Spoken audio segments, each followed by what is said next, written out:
Salut à tous et bienvenue sur le podcast Nippon Gambare. Je suis avec Manu, Clément et Thomas. Salut tout le monde. Salut.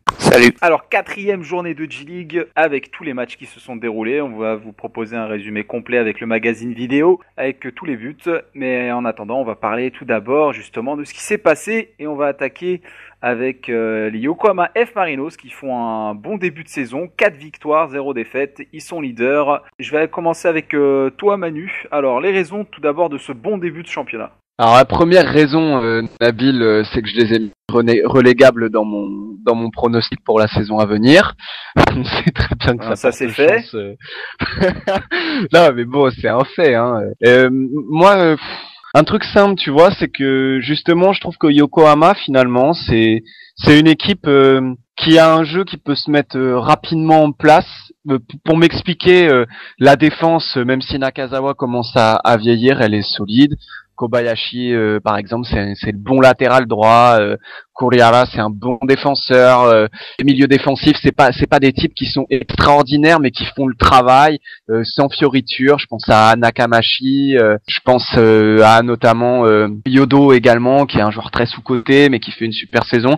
Quand t'as un paquet d'éléments comme ça, avec pas mal de talent devant, Marquinhos qui se retrouve sa seconde jeunesse et Saito qui est toujours aussi excellent. Voilà, c'est une équipe qui devait être en forme assez rapidement, je pense. Higuchi connaît bien son groupe et donc du coup ça me surprend évidemment que ce soit à ce stade-là, mais je les attendais pas sur un début de saison catastrophique non plus, voilà. Avec Clément. Ouais, Yokohama, il faut déjà rappeler que cette semaine ils ont battu le FC Tokyo 3-2 et le FC Tokyo qui était l'autre équipe invaincue jusque-là dans le championnat. Donc grâce à cette victoire, ils sont sur le trône seul de la G-League et puis comme l'a dit Emmanuel, c'est une équipe très solide qui peut compter sur la résurrection de Nakamura qu'on avait tous enterré il y a quelques années après une série de prestations décevantes en équipe nationale. Et pourtant avec son club, il est en forme, il marque des coups francs, il fait des passes décisives et il dicte le jeu et toutes les semaines, il donne la leçon à des joueurs plus jeunes qui sont pourtant plus médiatisés. Donc voilà, un Nakamura impressionnant. Et on peut aussi dire qu'ils poursuivent sur leur lancée de l'année dernière. Il faut se souvenir que leur début de saison avait été très mauvais et que malgré ça, ils avaient quand même réussi à accrocher une 4e place. Ils avaient terminé au pied du podium et juste à quelques points d'un accessite en Ligue des Champions asiatiques. Donc leur bon début de saison ne vient pas comme une surprise, mais on les attendait pas aussi dominants en J-League. Ouais, Thomas, t'es d'accord un petit peu avec tout ça ? Ouais, puis faut aussi voir que, mon avis personnel, c'est que leur forme actuelle, c'est la résultante un peu de leur bonne capacité de récupération et de relance, associée à une attaque qui est pas constituée de peintres. C'est-à-dire, on a vu Marquinhos, lui, qui est en pleine forme, et même quand il est pas là, comme cette semaine, ils arrivent à conclure assez facilement leurs occasions. Et c'est la rencontre de toutes ces qualités avec la très mauvaise dynamique de Shimizu S-Pulse lors de la deuxième journée, qui leur a mis le plein de confiance et forcément ça aide, parce que quand on récupère la balle en milieu de terrain, forcément c'est plus facile. Alors comme on est les champions pour la perdre à cet endroit-là, nous, ils ont bien pu s'exercer et du coup ça les a beaucoup aidés, je pense, pour le moral après. La problématique c'est toujours la même. Comme en attaque ils ont des joueurs assez âgés, est-ce que sur la durée ça va le faire ou pas, C'est toujours ça. Vise le traumatisme, Nabil, quand même. Le gars, on lui pose une question sur le bon début de saison de Yokohama, il est obligé de te caser les purges qui s'enfilent devant Shimizu, quoi. Quand même. C'est scientifique. Mais au moins, ce qu'il voulait dire Thomas, c'est qu'au moins son équipe, malgré ce début de saison merdique, au moins ils ont servi à quelque chose. C'est-à-dire ils ont servi à Yokohama. Vous aimez bien rendre service apparemment. Et ben du coup, Yokohama leader, quoi. Ouais. Et puis Thomas l'a dit, ils ont une certaine profondeur d'effectif. Contre Tokyo, ni Manabu Saito ni Jin Hanato ne jouaient alors que jusque-là c'était des titulaires. Et malgré ça, ils ont quand même réussi à l'emporter. Ils lancent des jeunes comme par exemple Yue Sato qui jouait à l'université la saison dernière. Et ils en ont signé un autre tout récemment que l'on dit être le Iniesta du Japon. C'est pas celui qui a impressionné Nakamura et Nakazawa? C'est ça, Kazuki Nagashima, qui a marqué 12 buts et donné 18 passes décisives dans le championnat universitaire l'an dernier. Il y avait une grosse bataille entre les plus gros clubs japonais pour pouvoir arracher sa signature. Donc il a signé avec Yokohama en tant que designated player. Ça veut dire qu'il pourra pas jouer tous les matchs. À partir d'un certain nombre de minutes, il devra s'arrêter et il signera un contrat en bonne et due forme l'an prochain. Mais voilà, un effectif assez profond avec plusieurs solutions et s'ils arrivent à battre le FC Tokyo sans Marquinhos qui était dans une forme impériale jusque-là, je pense que les autres équipes auront du souci à se faire. Ah, et pour rappeler les scores, hein, donc Yokohama qui avait battu le FC Tokyo 3-2 avec un doublé de Fujita qui remplaçait Marquinhos. Lita Danari aussi inscrit un but malgré la défaite de son équipe. L'autre but du FC Tokyo, il a été inscrit par Watanabe. Et Nakamura aussi a inscrit un but sur coup franc. Et on va regarder un petit coup d'œil rapide au niveau des autres résultats. Shimizu S-Pulse s'est incliné 4-0 face au Sanfrecce Hiroshima à domicile. Eh oui, Thomas. Encore un 4-0, enfin non, ça va, il n'y a pas eu le chiffre symbolique du 5, donc ça va, tant que c'est 4, c'est bon, c'est une correction, mais c'est pas une humiliation, enfin si un petit peu. Le Cerezo Osaka a fait match nul sur sa pelouse 1-1 face au Vegalta Sendai, et match nul entre le Jubilo Iwata 3-3 face au Sagantos. Victoire, on va en parler après, de l'Omi Ardija face au Kashima Antlers 3-1, et Kashiware Sol qui s'impose sur le même score face à l'Oita Trinita. Match nul également entre les Kawasaki Frontale et Vanfore Kofu, la victoire de Nagoya Grampus 8 face au Shonan Bellmare et la petite victoire à l'extérieur des Reds d'Urawa que je salue sur la pelouse de l'Albirex Niigata. Alors on a parlé de Yokohama et il y a une autre équipe qui est dans le haut de tableau, c'est le Cerezo Osaka. On nous en a parlé un petit peu sur la page Facebook, enfin pas qu'un peu, on nous a fait la remarque, vous ne parlez pas assez du Cerezo Osaka, et ben on va en parler parce que Cerezo Osaka est 3ème et que la saison dernière ça allait pas si fort que ça a terminé 14ème et que cette saison, il y a des raisons d'espérer, Manu. Des raisons d'espérer, oui, mais moi finalement le Cerezo Osaka c'est presque une équipe sur laquelle je serais un peu plus sceptique parce que certes Levir Kulpi est un excellent coach, connaît parfaitement la maison. Certes Yoichiro Kakitani est un super joueur, il y a du talent, Kenyu Sugimoto, mais j'ai envie de dire du talent à Osaka, il y en a eu toutes les années. Des bons joueurs, il y en a eu quasiment toutes les années, mais moi le seul truc que je remarque et qui m'inquiète un peu, c'est que malgré tout la charnière centrale, c'est quasiment ce qui avait tout le temps fait défaut la saison dernière. Kota, Fujimoto et Moniwa. Il n'y a pas grand-chose qui a été changé de ce côté-là. Bon, ils sont allés récupérer Araiba, c'est une bonne recrue. Mais mes seules inquiétudes pour le reste de la saison, c'est est-ce que ça va tenir défensivement à terme. Après, voilà, on n'en a pas beaucoup parlé dans le podcast de cette saison, mais faut dire qu'on a toujours dit beaucoup de bien des Yamaguchi, Ogierla et compagnie pendant quasiment toute une année l'année dernière. Mais inquiet sur la défense, donc voilà, c'était le seul truc que je voulais dire. Inquiet sur la défense, Clément. Donc toi, tu les vois comment cette saison un petit peu le Cerezo Osaka? Un peu de la même manière que Manu, il a raison de parler de la défense, puisque c'est ce qui a fait défaut cette semaine contre le Vegalta Sendai, le Cerezo Osaka qui a fait un match nul 1-1 et le but a été inscrit contre son camp par Yusuke Maruhashi. Il a raison de dire que c'est les mêmes joueurs que l'an dernier, et une défense catastrophique. Mais pour l'instant, ça tient, c'est le genre d'équipe qui est vouée à être irrégulière.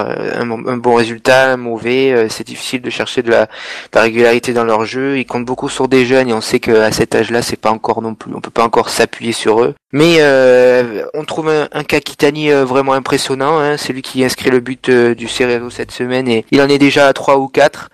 Et puis l'émergence aussi de Minamino. Qui est l'attaquant, c'est ça, l'attaquant star du Japon en catégorie U17 et qu'on annonçait comme un grand joueur, le Romario japonais. Alors certains entraîneurs.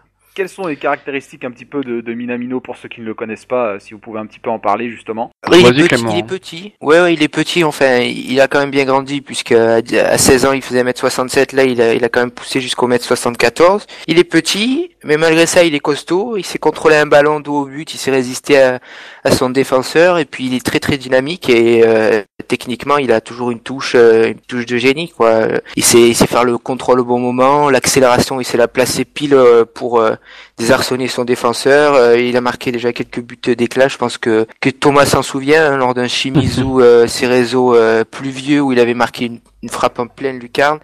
Donc voilà, c'est un joueur de grand talent, mais il faut pas oublier qu'il a encore que 18 ans et que l'accumulation des matchs au niveau professionnel et jouer contre des adultes toutes les semaines, ça risque au bout d'un moment de lui porter sur l'organisme. Donc voilà, une des raisons pour lesquelles le Cerezo est voué être une équipe irrégulière. Voilà, c'est cette grande confiance accordée à des jeunes. Et juste très rapide, Nabil, c'est toujours marrant de se dire que finalement la ligne offensive du Cerezo a plutôt fière allure. Hein. Bon, Edno, c'est l'éternel brésilien, mais il a quand même un CV qui parle pour lui. C'est pas un peintre non plus. Il est bon. Sugimoto, on a toujours dit que c'était un garçon qui entretenait certaines promesses. Minamino également. Et pourtant, ces trois-là, 12 matchs à E3 et 0 but. Donc, à voir aussi, il y a un moment où il faudra sans doute marquer. Toute l'attaque repose pour l'instant sur Kakitani, mais tu parlais d'Edno, il a donné quand même pas mal de passes décisives jusque-là, et dans le rôle du pivot, c'est limite plus que ce qu'on lui demande que de marquer des buts. L'an dernier, il a connu une saison difficile au Mexique, et j'avais pas trop d'espoir à son sujet, surtout qu'il avait l'air un peu en surpoids. Mais pour l'instant, il est plutôt utile et c'est Sugimoto qui en fait les frais et qui jusque-là entre en tant que super sub. Mais bon, il a que 20 ans, hein. Si ça se trouve, il aura une saison, il connaîtra sa première saison d'importance à 23, 24 ans. La maturité, on sait jamais quand ça va arriver. Et question toute simple, sinon, parce qu'on l'a même pas précisé, à quel poste peut évoluer Minamino? Il peut jouer sur le côté aussi? C'est ce qu'il fait jusque-là. L'attaquant central, c'est Edno, donc autour de lui, à gauche et à droite, ça alterne beaucoup, ça combine. C'est Kakitani et Minamino. Comme c'est un attaquant assez rapide, il aime bien partir de loin pour pouvoir faire la différence, donc et surtout éviter de se frotter constamment au duel physique avec les défenseurs. Donc ça, c'est la tâche qui est conférée à Edno, et Minamino et Kakitani sont les deux électrons libres derrière. Ouais, je vais recueillir un petit peu l'avis de Thomas, je vais le réveiller parce que on n'a pas parlé de Shimizu, on l'a laissé un petit peu tranquille, mais qu'est-ce que tu penses toi de cette équipe du Cerezo Osaka? Qu'est-ce que tu as envie de dire aux personnes qui nous suivent sur Facebook concernant l'équipe du Cerezo Osaka? Que l'avis de Manu et de Clément est très vrai en fait, c'est-à-dire que les quelques fois on en a parlé la saison dernière, c'était pour souligner le résultat en dents de scie, et à mon avis c'est un peu parti pour se reproduire cette année, à la différence près qu'ils ont un leader un peu plus en vue qu'Akitani, donc dont on a tous parlé tour après tour, qui se révèle comme le leader de cette équipe et qui pour moi a plus de charisme que Kagawa à son époque en fait. Donc peut-être que ça peut tirer l'équipe vers le haut, et aussi l'émergence donc de jeunes joueurs comme Minamino, même si le risque toujours avec le Cerezo, c'est que c'est un peu le fournisseur officiel de l'Europe en termes de joueurs, donc faut les conserver pour obtenir des résultats sur le long terme après, hein. Mais en ce qui concerne la saison qui débute là, pour le moment je vois toujours des résultats, oui, un coup ça va, un coup ça va pas, donc comme Manu l'a dit tout à l'heure, moi c'est une équipe qui me laisse toujours sceptique comme la fosse. Voilà. Oh, joli le premier jeu de mots pourri de Thomas. Il en fallait. Ouais, il en fallait quand même dans le podcast.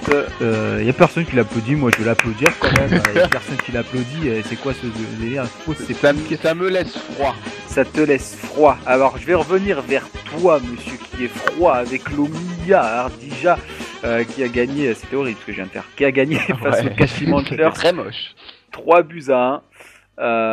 Et pourquoi Manu, tu vas essayer de répondre à cette question. Pourquoi cette saison sera-t-elle différente pour l'Omiya Ardija?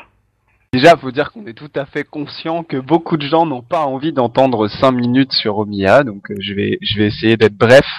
Très simplement, ce qui est intéressant comme situation avec Omiya, c'est que finalement, c'est quoi l'expression déjà? C'est dans les vieux pots qu'on trouve les meilleures recettes ou un truc comme ça. Parce qu'en fait, c'est exact. Non, mais c'est exactement ça.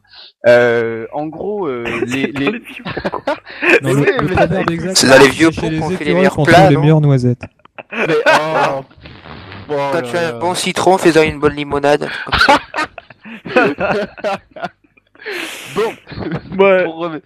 Pour revenir à Omiya, déjà la grosse différence avec les années précédentes quand même, et c'est vraiment les seuls apports notables. Shohei Takahashi, récupéré au Tokyo Verdy, c'est un super défenseur, un super joueur qui a participé vraiment à la démonstration d'Omiya contre Kashima.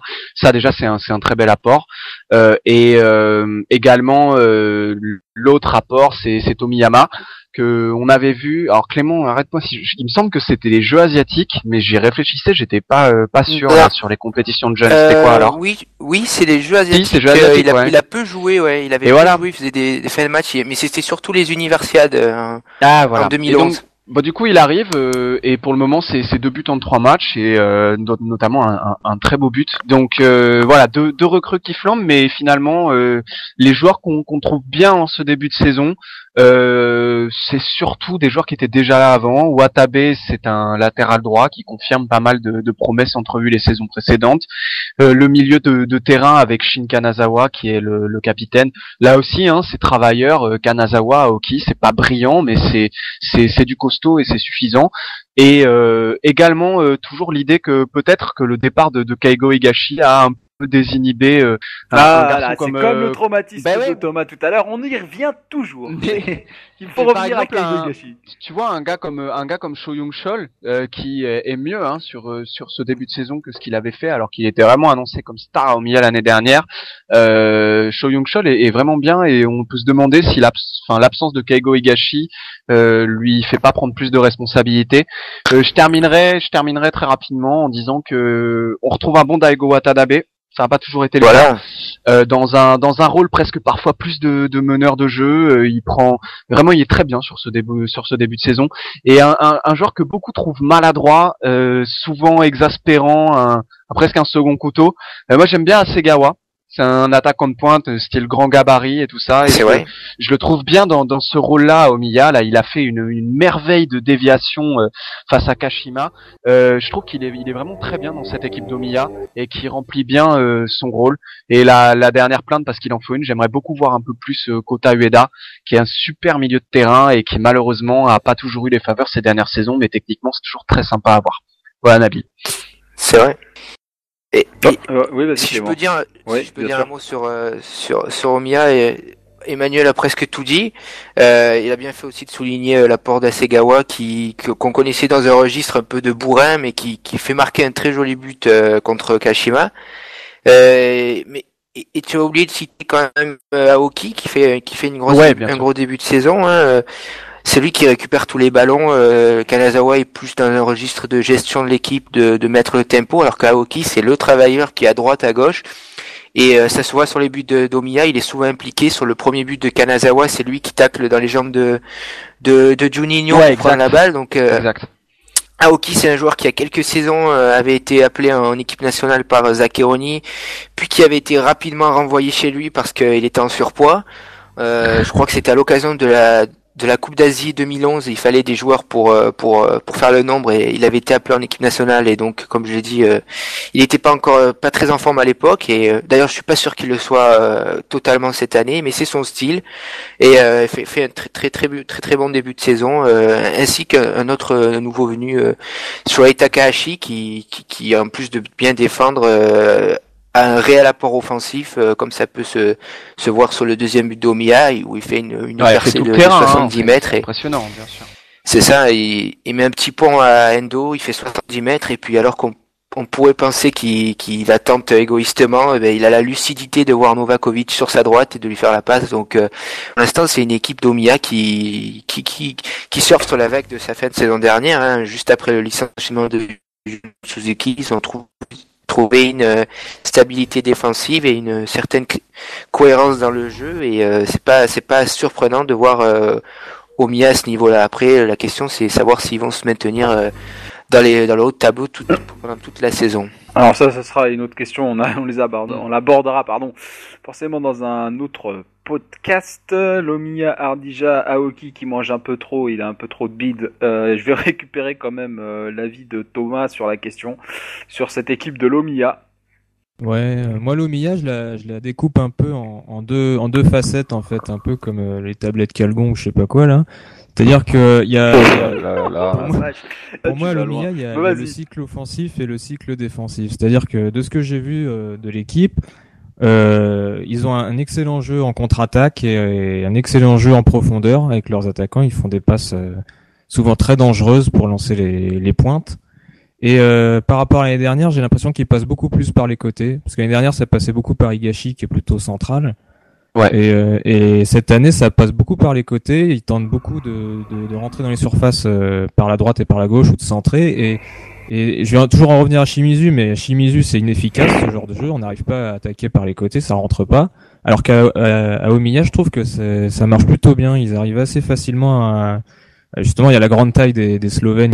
Peut-être. Ils ont les tours de contrôle pour. Voilà, c'est ça. Donc ça marche vachement bien à Omiya les centres et le rentrer dans la surface par les côtés, ça marche aussi. Et par contre, alors ça dépend peut-être du score et du chrono, mais en ce qui concerne la défense, il y a certains cycles où lorsqu'ils sont acculés, ils ont du mal à se relancer et ils peuvent être assiégés pendant de longues minutes. Et là, pour le coup, ils sont vraiment fébriles, je trouve. Enfin, c'est très vrai. Ça c'était. Ouais, ça s'était vraiment vu contre Iwata où t'as l'impression que parfois c'est un peu ils ont un peu de chance de pas prendre 3-4 buts dans un très court laps de temps, et ça t'as raison de le souligner, je suis parfaitement d'accord. Voilà, donc c'est ce que j'allais dire, il y a vraiment, pour moi il y a deux facettes, peut-être que ça va se corriger avec le temps. Mais... Alors en tout cas, ils sont imposés 3-1 face aux Kashima Antlers, et justement, les Kashima Antlers, ils visaient gros cette saison. Les Kashima Antlers visaient assez gros. Il faut dire que c'est l'un des grands clubs, évidemment, historiques de la G-League. On les présente plus, les Kashima Antlers. Et pour le moment, c'est pas tellement ça, Clément, pour les Kashima Antlers. C'est ça, tu l'as dit, c'est un début de saison en demi-teinte, une victoire contre le Vegalta Sendai, mais le Vegalta Sendai dispute la Ligue des Champions asiatiques, et à ce moment-là de la saison, ils revenaient juste d'un voyage en Chine et ils étaient un peu fatigués. Donc un début de saison en demi-teinte avec des recrues qui ne sont, à part pour Davi, qui sont pas encore intégrés. On parlait du latéral gauche Maeno ou encore de Hatsutaka Nakamura. L'entraîneur Toninho Cerezo qui revient à Kashima après presque 10 ans passés au Brésil. Globalement pour lui le monde n'a pas changé, on est encore en 2004, donc Koji Nakata est encore un arrière gauche, Takeshi Aoki encore 22 ans et il peut jouer en défense centrale sans problème. Donc voilà, il s'appuie sur des joueurs qui étaient des cadres à l'époque de sa première expérience à Kashima, et pour l'instant ça marche pas du tout. Voilà, c'est un jeu qui est assez stéréotypé, ils ont tendance à perdre pied dans les matchs parce que voilà, c'est des joueurs qui sont assez vieux, donc peuvent pas non plus courir derrière le ballon pendant 90 minutes. Ça manque aussi de créativité. Ils ont ramené Nozawa de son périple à Kobe, mais pour l'instant, même si c'est un joueur technique, on sent que le poids des années fait son ouvrage. Donc pour l'instant, c'est clair que c'est une équipe qui est assez décevante, et on aurait pu en attendre mieux, puisqu'il y a plusieurs joueurs qui ont le calibre de l'équipe nationale, comme Shibasaki, Nakamura ou Shibasaki carrément. Ou encore. Tu vois au niveau international Shibasaki. Ah oui, moi je suis parfaitement d'accord. C'est vraiment. Je pose simplement la question. C'était le numéro 10 de la génération Platinum avec les Usami, Sugimoto, tous ces joueurs qui sont soit des cadres dans leur club ou qui sont partis en Europe. C'était vraiment une superbe génération du Japon, donc son numéro 10, on peut estimer qu'il a une chance d'être un joueur de niveau international. Et puis la saison dernière, il a été élu meilleur rookie de la J-League, meilleur jeune joueur, donc les attentes à son sujet sont assez importantes. Manu, tu peux nous en dire un peu plus sur Shibasaki? Tu l'avais évolué pas mal de fois. Ouais, j'ai toujours été très impressionné par le garçon, parce que à son âge, tenir un tel rôle dans une équipe de Kashima aux côtés de garçons comme Ogasawara, c'est toujours impressionnant. Hein. Il a 20 ans, il a déjà une telle maturité dans le jeu, il est capable. On le voit sur le but que Kashima met à Omiya, c'est lui qui fait la frappe qui permet à David de reprendre derrière. Il a le contrôle. Et d'ailleurs, il a le contrôle. Le contrôle en pleine course, c'est ça.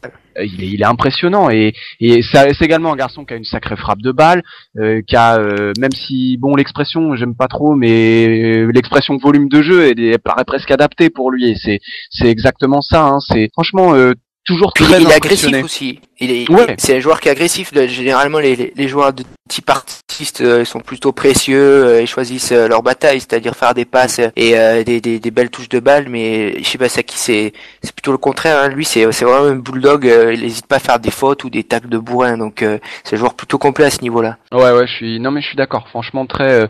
Après, si je peux tempérer en 2 mots. Ce que dit Clément, c'est que mon avis, mais que malgré tout, tu peux pas forcément juger sur des matchs de Nabisco.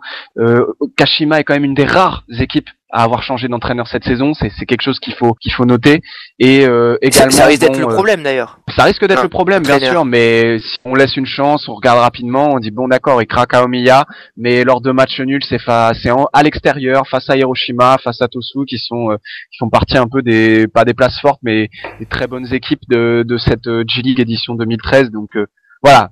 Comme d'habitude, on peut pas toujours tirer d'énormes conclusions. Ouais, dans les faits, c'est difficile de te donner tort, mais moi je m'attache plus au contenu du match et à aucun moment dans ces 2 matchs ils ont été en mesure de gagner ou même d'imposer leur marque sur la rencontre. Donc ça c'est sur le long terme plus inquiétant parce que tu regardes Hiroshima, tu arrives à distinguer un style bien particulier. Pareil pour Tosu ou même pour Kawasaki qui fait un début de saison moyen, alors que pour Kashima, ça a plutôt l'impression d'un ensemble sans saveur. Donc et c'est un peu dommageable sur l'effectif bourré de talent qu'ils ont. Et c'est pour ça que je parlais de l'entraîneur. Si tu mets un mauvais capitaine à la barre d'un excellent bateau, c'est du gâchis. Donc j'ai peur que l'entraîneur soit la raison d'une future saison décevante. Je vais m'adresser, à moins que tu aies quelque chose d'autre à dire. Non, c'est bon, juste pour dire que j'étais d'accord. Ah, bon, très bien. Alors, messieurs qui sont d'accord, je vais m'adresser à un autre intervenant. Thomas, je reviens vers toi. Encore une fois, capitaine qui dirige mal son bateau, tu dois connaître un petit peu avec Ashwin Godby. Mais je voulais avoir un petit peu ton impression sur cette équipe des Kashima Antlers, sur Shibasaki, sur Koji Nakata qui continue à jouer au football et tout ça, tout ça. Ouais, moi pour ce qui est de Shibasaki, j'ai pas trop suivi le joueur en particulier parce que à part mon équipe de Shimizu, j'essaye pas trop de faire ressortir des individualités. Je préfère observer les équipes comme un groupe quoi. Donc Shibasaki, bon, on en entend parler, hein, on se doute bien que c'est un bon joueur, une future star probablement. Pour ce qui est de l'équipe de Kashima en elle-même, pour le moment j'ai l'impression que les résultats qu'ils ont, c'est souvent des exploits individuels en quelque sorte, enfin pas exactement, mais c'est des frappes plutôt bien placées, plutôt puissantes. C'est pas des actions très construites, mais ça marque en dehors de la surface. Enfin, j'ai pas l'impression que ce soit très serein quoi, ouais, que ce soit pas forcément des actions travaillées à l'entraînement ou des choses de ce genre. Donc ça rejoint un petit peu ce que disait justement Clément, que l'équipe a pas encore d'identité particulière cette saison. Il se cherche encore. Mais c'est toujours mieux que la saison dernière, je pense. Ou alors c'était il y a 2 ans, je sais plus, où ils avaient fait un très mauvais début de saison. Non, c'était la saison dernière. Jusqu'à une certaine période de l'année, on se demandait s'ils allaient pas descendre, et puis ils ont réussi à rester à flot, mais à chaque fois c'était vraiment juste quoi. Et d'ailleurs, ils ont viré comment il s'appelle, Jorginho, alors que virer un entraîneur au Japon, faut vraiment en arriver au dernier recours. Donc tu as raison sur ce point-là. Alors on va enchaîner.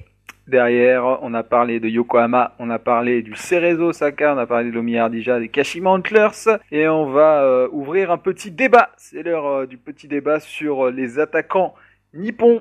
Et on a vu une question sur Facebook, on va la traiter et on va parler un petit peu des joueurs qui sont susceptibles d'intégrer l'équipe nationale à ce poste-là. Alors, la première question nous vient, si je me trompe pas, Manu, c'est Cyril sur Facebook. Ouais, d'ailleurs, faut dire un petit bonjour quand même parce que c'est. Ah oui, on salue évidemment tout le monde. Hein. C'est vrai qu'on est mal élevé, hein. On attaque, on parle et tout entre nous. Non, mais c'est sympa parce que voilà, je pense à lui. Et il y en a 2-3 autres qui. Tu penses à lui? Répondent toujours.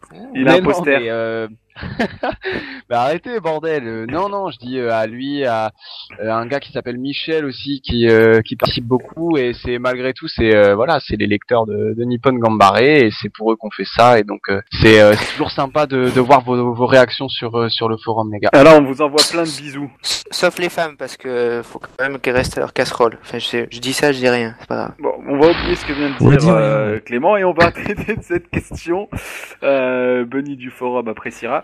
Est-ce que Yuya Osako, qui fait un bon début de saison, qui va certainement, allez, je me mouille, terminer dans le top 5 des meilleurs buteurs de la G-League cette saison. Est-ce qu'il mériterait, ouais, t'as vu, je me mouille, hein. Est-ce qu'il mériterait d'intégrer la sélection nationale? Donc on va commencer avec Yuya Osako et je reste avec toi, tiens Thomas. Voilà, j'étais bien avec Thomas. Donc Thomas, Yuya Osako, tu le vois en sélection. Allez hop, je te mets au défi. Dès la Coupe des Confédérations. Tiens. Alors moi déjà je le vois pas en équipe, alors je sais pas trop. Il fait quoi en ce moment? Il marque des buts apparemment. C'est vrai. Il marque en Abisco, il marque en championnat. Je sais qu'il a réalisé des bonnes dernières saisons, mais cette année j'ai pas vu du tout ce qu'il a fait. Donc très bien, Osako, il gagne en finition cette saison. Non mais s'il reste dans la lignée de tes performances que je l'ai vu effectuer ces dernières saisons, moi ça peut être une alternative pour moi. Ouais. Mais faut qu'il garde le niveau, quoi, voire s'améliorer. Donc faudrait peut-être que je vois un peu plus les matchs de son équipe, mais c'est pas ma priorité en fait. Donc ouais, il y a un petit peu le feu chez mes yeux, alors on regarde pas trop de ce qui se passe ailleurs. Clément, Yuya Osako, que t'as pu voir à Toulon d'ailleurs. Ouais, moi c'est un de mes joueurs favoris, un des joueurs qui ont vocation à intégrer l'équipe nationale dans le futur. Mais bon, t'as parlé de la Coupe des Confédérations et ce sera plutôt à l'occasion d'une autre championnat compétition d'Asie de l'Est. Exactement, où Zach a déjà dit qu'il appellerait des joueurs de J-League et pas des Européens.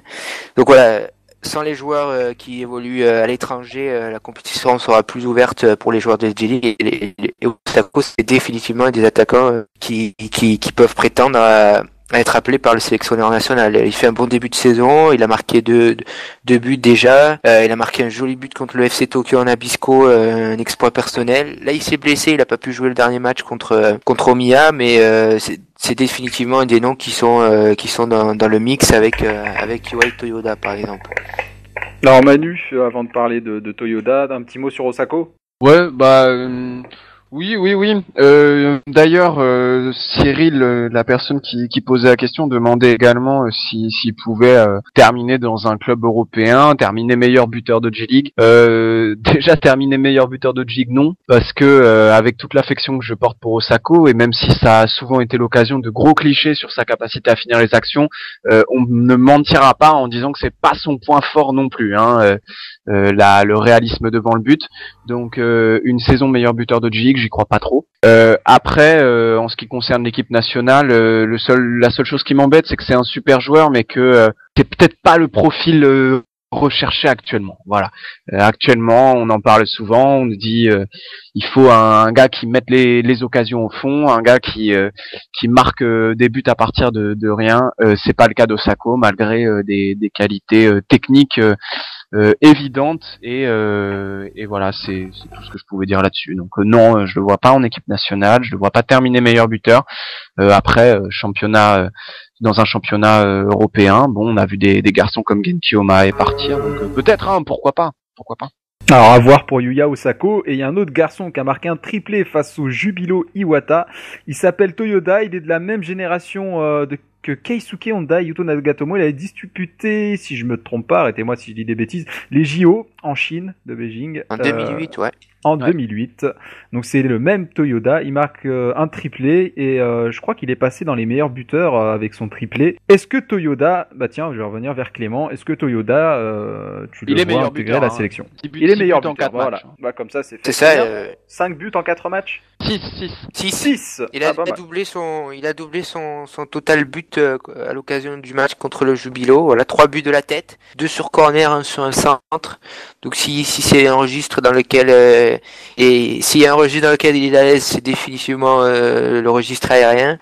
Forcément, il est voué à intégrer l'équipe nationale. Je pense pas que Zaccheroni puisse fermer les yeux 2 années de suite sur l'attaquant japonais le plus prolifique en J-League. Il a bien appelé Okubo ou Isato Sato. Donc Toyoda aura forcément sa chance, surtout qu'il a que 27 ans. C'est quand même un attaquant qui a eu un passage à vide. Hein. Il s'est révélé il y a quelques saisons en deuxième division, puis il a tenté sa chance à l'échelon supérieur avec Kyoto et puis ça n'a pas marché. 3-4 saisons de questionnement sur la suite à donner à sa carrière et puis il revit depuis qu'il a signé avec Sagan Tosu et voilà, il s'est mis dans le mix pour l'équipe nationale. Après, à savoir quel type de profil Zach affectionne. puisque dans ce profil d'attaquant puissant qui peut marquer des buts de la tête, pour l'instant il y a Avenar. Et tant qu'Avenar continuera à marquer des buts, à donner des passes décisives aux Pays-Bas, ça va être difficile de le déloger. À défaut de les donner en équipe nationale. C'est ça. Et la question, ça va être de savoir est-ce que le jeu de Toyoda peut s'épanouir au niveau international. Et c'est très difficile de trouver des exemples d'attaquants japonais de grande taille et qui la faisaient jouer en championnat, dans le championnat local, réussir à traduire ses qualités contre des adversaires étrangers.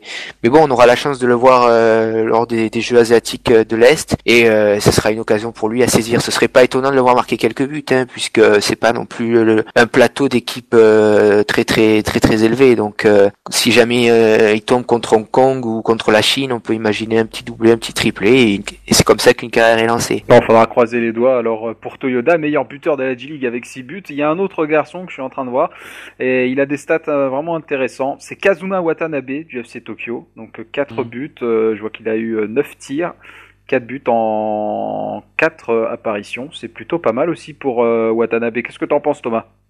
Ouais, c'est pas mal. Alors moi, je voudrais revenir un peu sur, excusez-moi de prendre un peu de temps sur ça, mais sur la réflexion de Clément concernant tant que Avenar marque en club, on peut pas le déloger de la sélection.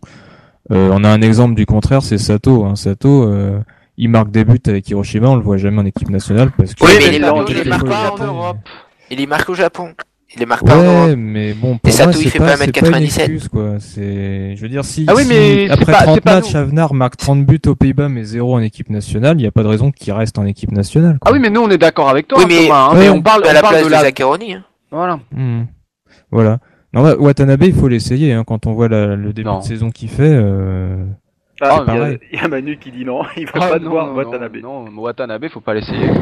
Si tu commences à prendre tout, si tu commences à prendre tous les buteurs qui claquent 3-4 buts en début de saison en G-League, t'as pas fini, et Watanabe. Mais Watanabe, je vous donne les noms, prends s'il a 2 saisons consécutives. Non, mais tu le prends un amical ou un truc comme ça, c'est ça que je veux dire. Mais pourquoi? Pourquoi? À la place de qui? C'est toujours la question, à la place de qui? Watanabe, c'est un gars, il a quoi comme passif pour le moment? Je te laisse la parole dans 2 secondes, Clément, mais Watanabe, c'est un gars qui commence bien sa saison, certes, qui a une saison calamiteuse l'année dernière, calamiteuse, le mot est peut-être un peu fort, mais très moyenne en tout cas l'année dernière. Ça dépend pour moi, voilà, on est sur... Ouais, mais on est sur du bon joueur de G-League, on n'est jamais de la vie sur un gars qui a le niveau international. Ça, je suis sûr de moi quand je dis ça, quoi. Pour l'avoir vu, c'est voilà, des comme lui, on en a beaucoup, des bons buteurs de G-League, assurément pas le niveau international. Mais c'est mon avis. Je suis radical que toi sur le fait qu'il fallait pas le tester parce que c'est un peu la vocation de cette Coupe d'Asie de l'Est, c'est de voir un peu des joueurs différents. Mais sur le fait qu'il faut pas s'arrêter à la simple lecture de stats et regarder le joueur et c'est réel. Là, je suis complètement d'accord. Watanabe, c'est pas un joueur qui a des qualités qui sortent du lot. C'est un attaquant, c'est un bon attaquant, quoi. Il a une bonne frappe du droit, une frappe du gauche cette saison. C'est quelque chose sur lequel il a beaucoup travaillé. Il a dit lors de la trêve hivernale. Donc Watanabe. Voilà. Si bien sûr il marque 25 buts, ce serait difficile de l'ignorer. Mais quand tu regardes j'ai un exemple Clément en tête. Thomas Shoki Hirai. Il y a encore 2 saisons, il avait claqué 15 buts. Voilà, ensuite, plus rien à Niigata, plus rien à Osaka. Pour moi, c'est l'exemple parfait du mec que certains réclamaient en équipe nationale, d'ailleurs, il y a 2 ans. Et derrière... Qui a disparu de la circulation, voilà, le gars, un petit peu, quoi. Et ça, c'est parce qu'on était désespérés. C'est pas faux. Le Japon, il faut qu'on se le dise. La position de l'attaquant de pointe, elle est à prendre. Il y a pas de candidat qui se libère et jusque là, jamais eu d'attaquant qui en imposé au niveau international. Donc on est tous à la recherche de cet attaquant de la terre promise et on serait prêt à essayer le moindre mec qui marque un but du genou dans les arrêts de jeu d'un match. Alors donc moi je vais vous lancer sur un attaquant de la terre promise. Ok, je vais vous lancer, vous allez me donner votre avis ou me jeter des pierres, c'est vous qui allez me le dire. Mais il a quand même marqué le but en finale de la Coupe d'Asie. On l'a un petit peu oublié à cause de son passage à Southampton. Il est revenu au FC Tokyo. Il a marqué un but face à Yokohama. C'est Lee Tadanari. Alors est-ce que Lee Tadanari, après les noms de Yuya Osako et de j'ai oublié son prénom, Toyoda, Yohei Toyoda. Est-ce que Lee Tadanari, on peut le voir justement faire son comeback au championnat d'Asie de l'Est? Clément, tiens, commence avec toi vu que tu avais la parole, je t'ai coupé. Ouais, définitivement. Je pense que il a marqué un beau but en plus contre Yokohama, une volée. C'est un peu son action caractéristique, la volée du gauche. Forcément qu'il est dans le mix, surtout qu'il est revenu au Japon expressément pour cette raison-là, revenir en équipe nationale. Il avait plus trop de temps de jeu à Southampton et il avait rencontré Zaccheroni après un match et bon, on peut deviner que l'issue de la discussion, ce qu'il en a retiré, c'était le fait qu'il devait partir au plus vite pour récupérer du temps de jeu. Et c'est chose faite, même si il n'est pas encore titulaire au FC Tokyo. C'est le premier match titulaire qu'il a disputé, mais jusque-là, il était derrière d'autres attaquants. C'était d'ailleurs Watanabe qui lui volait la vedette. Et jusque-là, vu qu'il marquait pratiquement toutes les matchs, il n'y avait pas de raison de changer. Mais définitivement, Tadanari, c'est un joueur qui va revenir en équipe nationale, puisqu'il a un bon mix entre vitesse, frappe du droit, du gauche, jeu de tête, et il est très dynamique. Voilà, c'est attaquant qui est bon à peu près dans tous les registres, qui est excellent nulle part, mais c'est quelqu'un qui a montré qu'il pouvait avoir du succès avec l'équipe nationale, même si il n'a pas un nombre de buts exceptionnel, et c'est définitivement quelqu'un qu'on verra au championnat d'Asie de l'Est. Alors Manu, je te laisse rebondir un petit peu sur Lee Tadanari, lui qui était de la même génération que Morimoto qu'on a perdu, qui est parti dans un club du Moyen-Orient, car j'ai oublié son... Émirats Arabes Unis, plus précisément. Aux Émirats Arabes Unis, très bien. Et le nom du club, tu l'as? Non, c'est pas Salal, ça c'était Davi. C'est Al Nasser. Voilà, Al Nasser. Al Nasser. Donc voilà, qui était de la même génération que Morimoto. Lee Tadanari, back en sélection. Ah non, Morimoto, il est 3 ans plus jeune. Lee, pour moi, je te le mets dans la même génération, car il était au JO, quoi. Il était au JO, même si c'est pas le même âge, mais il était au JO. Morimoto, il a commencé à 15 ans. C'est ouais, forcément. Non, mais t'as raison. Mais je les mets un petit peu dans le même paquet, car ils étaient un petit peu, c'était des rivaux en sélection espoir pour les JO, donc. Et puis derrière, c'est un petit peu continué. C'est vrai qu'on a tendance à oublier que Morimoto, tu fais bien de le souligner, est plus jeune que Lee. C'est pas du tout la même génération. Mais Manu, Lee Tadanari, ton avis là-dessus? Ouais, de la même manière que pour moi, il fallait pas s'arrêter au stade concernant, Watanabe.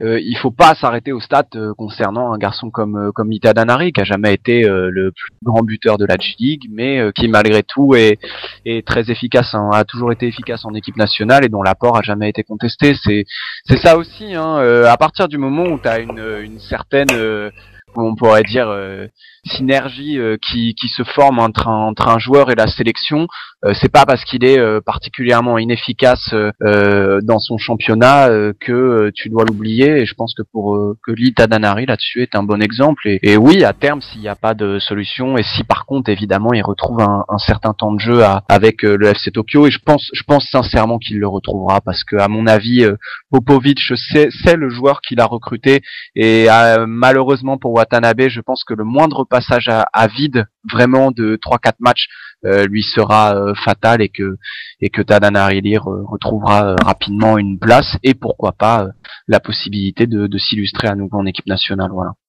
Concernant Tadanari, oui, faut savoir que c'est quelqu'un qui vient de déclarer à la presse que s'il avait été sélectionné pour la Jordanie, le Japon aurait probablement gagné. Donc c'est quelqu'un qui a du tempérament, qui est un compétiteur et qui peut amener un peu de cette audace à la Keisuke Honda, un peu pas au même poste, mais dans le tempérament, je le vois un peu similaire, et je pense que ça ferait du bien à l'équipe qui est un peu trop disciplinée, un peu trop moi perso ça me saoule ce genre de déclaration. Enfin, ça me rappelle Grégory Coupé, tu m'excuseras. Alors ça plaît ou ça plaît pas, peut-être que Zaccheroni va pas aimer du tout, mais ouais, j'aime bien moi. Mais les Japonais ont trop tendance à s'effacer devant l'autorité, quoi. Ouais, bien sûr, mais tu le déclares quand t'as une saison à 15 buts derrière toi, pas 9 mois entre infirmerie et banquette à Southampton. Il rigolant, mais bon, ça montre quand même qu'il a de l'ambition, quoi. Derrière, c'est pas innocent non plus. Donc il a vraiment envie de réintégrer l'équipe, il le déclare, quoi. Il le dit, je suis revenu pour ça. Donc, c'est du tempérament, voilà. Donc, puis on a vu qu'il pouvait être décisif à la Coupe d'Asie. Donc, comme vous dites, sans être excellent. Donc lui c'est pas l'essayer qu'il faut, c'est le réessayer pour voir s'il est toujours au niveau. Contrairement à Watanabe, je reviens dessus parce que Watanabe, moi si je dis qu'il faut l'essayer, c'est parce que j'ai l'impression que c'est un joueur qui fonctionne aussi en fonction de son entourage, quoi. S'il est avec des bons joueurs qui le mettent dans de bonnes conditions, il peut être bon. Si l'équipe entière est dans une mauvaise dynamique, bah forcément il s'écroule. Mais faut voir. Tu l'essayes une fois au Japon, tu vois si la symbiose avec les partenaires fonctionne ou pas. Puis si ça marche pas, bah t'as d'autres alternatives, on a vu. Hein. Et comme alternative, moi je le dis souvent pour rire sur le forum, mais je pense à Genki Omae. C'est pas parce qu'il joue pas en club qu'il a pas un passif derrière lui avec Shimizu. Si vous avez vu sa saison passée, il arrivait à faire des choses assez formidables hein, devant le but. Donc ah mais là c'est le lobbyiste qui parle. Il y a de ça aussi. Mais lui, c'était vraiment la pointe. Il était assez aidé par Takagi qui cette année est un peu plus hors trait. Mais même tout seul, c'est quelqu'un qui peut quand même être assez bon. J'arrête pas de le comparer à Valbuena parce qu'il est pas très grand, il a une bonne conduite de balle, etc. Puis il tombe aussi de temps en temps. Bon, c'est autre chose. Mais c'est un profil que l'équipe nationale a jamais vraiment eu, enfin de mes souvenirs, et que ça, ouais, c'est pareil, ça pourrait être une alternative intéressante, je pense. Mais il faudrait revoir le système de jeu un peu plus en profondeur pour ce genre de joueur, je pense aussi. Tu trouves pas qu'il ressemble à Inui, par exemple? Non, je sais pas trop. Genki Omae qui ressemble à Inui, Takashi Inui. Dans le style de jeu, ailier petit qui aime bien marquer des buts, puisque lui aussi c'est un type qui frappe 15 fois par match, et bon il en met 50 au-dessus, et au bout de la 51e il marque un but, mais dans le style de jeu je trouve qu'ils sont il tente pas assez... 50 fois par contre lui. Lui pour qu'il lâche une frappe, faut vraiment qu'il sente qu'il est dans la bonne position quoi. Donc il perd beaucoup de ballons pour ça, mais il a aussi une bonne capacité de passe, donc ouais, je sais pas, il y a des petites différences. Ouais. Enfin, voilà. J'ai cru que t'allais nous parler de Shoito, quand tu voulais parler de surprise, mais bon. Non, je te laisse le soin de le faire. Je vais être un peu polémique, mais le meilleur attaquant de J-League jusque-là, c'est Okubo de Kawasaki. Hein. Dans les statistiques, dans les chances qu'il crée, les occasions, le jeu de passe, et puis le fait aussi il est costaud. Dans les attaquants japonais qui peuvent résister à des joueurs étrangers, Okubo, je pense que c'est celui à l'heure actuelle qui a le plus de capacité. Après, c'est un joueur qui est égoïste, qui a tendance à tenter des frappes de 40 mètres au bord de la ligne de corner, des trucs qui sont absolument absurdes. Mais sur le jeu en lui-même, Okubo très impressionnant jusque-là. Marrant parce que tu vois, des fois tu tournes des pages et puis bon, t'es un peu triste et tout ça. Et là, par contre, tourner la page Okubo, certes, ça a été un grand joueur pour l'équipe nationale, mais je la rouvrirais pour rien au monde, tu vois. Non, c'est fini. C'est fini. Mais il faut donner du crédit aux gens quand ils le méritent. Et pour l'instant, Okubo, c'est pas mal du tout. Et d'ailleurs, Zach l'a dans son radar, puisqu'il avait rappelé à l'occasion d'un match sans importance, un truc contre le Venezuela, ou un truc comme ça, il avait rappelé Okubo. Ouais, mais voilà, Tamaya aussi. Zach a beaucoup de monde dans son radar et à la fin sélectionne toujours les mêmes. Donc bon, à un moment, il faudra se poser la question aussi. Hein. Ce serait bien que Toyoda fasse son entrée un petit peu dans le radar de Zach, Yamada également, même si on n'en parle pas aujourd'hui. Et voilà, c'était le côté démago de fin de podcast, mais voilà, c'est un truc qui commence à me fatiguer. Et même Tamada a marqué ce week-end. Hein. À l'époque où ils étaient en équipe nationale, on était très critiques, mais on revient sur leur carrière, on peut se dire quand même c'était des joueurs vraiment d'un bon niveau.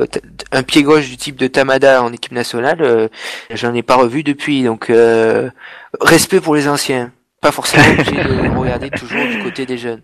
C'est vrai que j'ai beaucoup Rafik Saifi, bordel. Oh non, parlez plus de Rafik Saifi, bordel. Il faut que je conclue à chaque fois. C'est avec Rafik Saifi, ça va pas le faire. Mais c'est pour Tamada, je l'avais pas mal incendié et c'est les excuses solennelles. Et c'est vrai que même si je l'ai répété depuis son but face au Brésil, je ne charrierai plus jamais ce joueur car il a marqué un but simple, enfin fantastique face au Brésil en Coupe du Monde. Il m'en fait un peu, je sais. Je suis un fou. Tu te souviens ce moment où on croyait qu'on allait gagner?